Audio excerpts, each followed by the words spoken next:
దేవుడి నామానికి స్తోత్రములు. ఈ ఉదయకాల సమయంలో మీ అందరికీ కూడా నా హృదయపూర్వకమైనటువంటి వందనాలు తెలియజేస్తున్నానండి. ఈ దినము దేవుడు మీతో మాట్లాడుతున్నటువంటి మాట ఏంటంటే, సంపూర్ణ సంతోషము కలుగునట్ట. ఎంత అద్భుతమైనటువంటి మాట! దేవుని యందు భయము భక్తి కలిగిన వారికి ఏది కూడా కొదవై ఉండదు. దేవుని బిడ్డలారా, దేవుని యందు ఎవరైతే భయము భక్తి కలిగి ఉంటారో వారి కోరికలను ఆయన తీరుస్తా ఉన్నాడు. అప్పుడే కదా వారికి సంపూర్ణమైన సంతోషము కలుగుతూ ఉంది. దేవుని వాక్యం సెలవిస్తా ఉంది. యాకోబు రాసిన పత్రిక 4వ అధ్యాయము 10వ వచనం, ప్రభు దృష్టికి మిమ్మును మీరు తగ్గించుకొనుడి, అప్పుడు ఆయన మిమ్మును హెచ్చించును. అవును దేవుని బిడ్డలారా, దేవుని దృష్టికి మీరు ఎప్పుడైతే తగ్గించుకుంటారో దేవుడు మిమ్మల్ని హెచ్చిస్తాడు.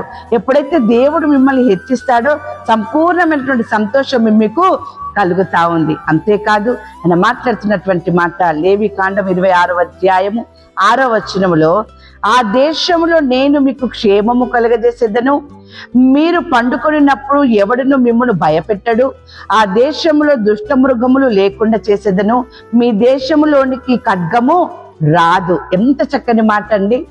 సంపూర్ణ సంతోషం ఎప్పుడు కలుగుతుంది? దేవుని యందు మీరు తగ్గించుకున్నప్పుడు సంపూర్ణమైన సంతోషం కలుగుతుంది.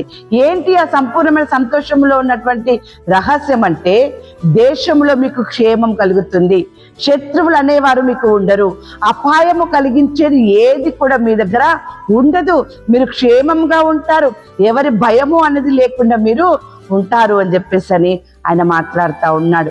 బాధింపబడు వారి పక్షమున యెహోవా వ్యాజ్యమాడుననియు, దరిద్రులకు ఆయన న్యాయము తీర్చుననియు నేను ఎరుగుదును. భక్తుడు అంటున్నాడు, అవును, న్యాయము తీర్చే దేవుడు నీకున్నాడు. నువ్వు బాధింపబడుతూ ఉన్నావా? లేమిలో నీవు ఉన్నావా? నీ పక్షంలో నీ దేవుడు ఉన్నాడు. ఆయన నీకు న్యాయం చేస్తాడు. ఆ న్యాయమైన తీర్పు నీకు వచ్చినప్పుడు దేవుని బిడ్డలారా, నీకు సంపూర్ణమైన సంతోషమే కలుగుతుంది కదా. ఇన్ని దినములు నీకు అన్యాయము జరగచ్చు, అన్యాయమైనటువంటి మాటలు నువ్వు అనుభవించినవు కావచ్చు, అన్యాయమైనటువంటి పరిస్థితులు నువ్వు ఎన్నో ఎదుర్కొన్నావు కావచ్చు, కానీ ఈరోజు న్యాయమైన తీర్పు నీ పక్షమున నీ దేవుడు వ్యాజ్యమాడి నిన్ను గెలిపిస్తూ ఉన్నాడు, తీర్పునిస్తూ ఉన్నాడు. అంతేకాదు, ఆయన మాట్లాడుతున్నటువంటి మాట ఏంటో తెలుసా అండి? నీ దేవుడిన యెహోవా కనికరము గల దేవుడు గనుక నిన్ను చెయ్యి విడువడు, నిన్ను నాశనము చేయడు. దేనికి కూడా నీ పైన అధికారం ఉండదు. ఏది కూడా నిన్ను నాశనం చేసే ఏ తెగులు కానీ, రోగము కానీ, ఏ మాటలు కానీ నీకు తగలకుండా ఆయన నిన్ను చెయ్యి విడవకుండా నీకు తోడుగా ఉంటూ ఉన్నాడు. అంతేకాదు దేవుని బిడ్డలారా, మీ శత్రువులను తరిమెదను, వారు మీ ఎదుట ఖడ్గము చేత పడెదరు. ఏ శత్రువులైతే మీకు హాని చేయాలని చూస్తూ ఉన్నారో, న్యాయము తీర్చే నీ దేవుడు నీ పక్షమున మాట్లాడుతూ మీ శత్రువులని తరుముతూ ఉన్నాడు. ఇక మీకు శత్రువులు అనేవారే ఉండరు. వారు ఖడ్గము చేత పడుదురట. దేవుని బిడ్డలారా, వారిని హతం చేస్తూ ఉన్నాడు, వారిని నాశనం చేస్తూ ఉన్నాడు. కాబట్టి మీరు దేనికి కూడా భయపడాల్సిన అవసరం లేకుండా సంపూర్ణమైన సంతోషము కలిగి జీవించేటటువంటి స్థితిని దేవుడు మీకు కలగజేస్తా ఉన్నాడు.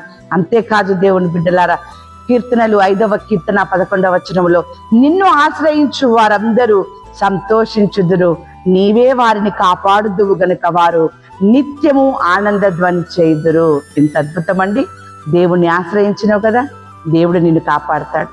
దేవుడు నిన్ను కాపాడుతున్నప్పుడు నిత్యము ఆనంద ధ్వని ఆయన సన్నిధానంలో నువ్వు చేస్తావు. దేవుని బిడ్డలారా, ఆనంద ధ్వని అంటే ఆయన గణపరచడమే, ఆయన మహిమపరచడమే, ఆయన స్తుతించడమే, ఆయనకు నువ్వు కృతజ్ఞతాస్తుతులు చెల్లించడమే నిత్య ఆనంద ధ్వని. దేవుని బిడ్డలారా, ఉదయకాల సమయంలో దేవుడు మీతో మాట్లాడుతున్నటువంటి మాట 16వ కీర్తన 11వ వచనము, జీవ మార్గమును నీవు నాకు తెలియజేసేదవు, నీ సన్నిధిని సంపూర్ణ సంతోషము కలదు, నీ కుడి చేతిలో నిత్య సుఖములు కలవు.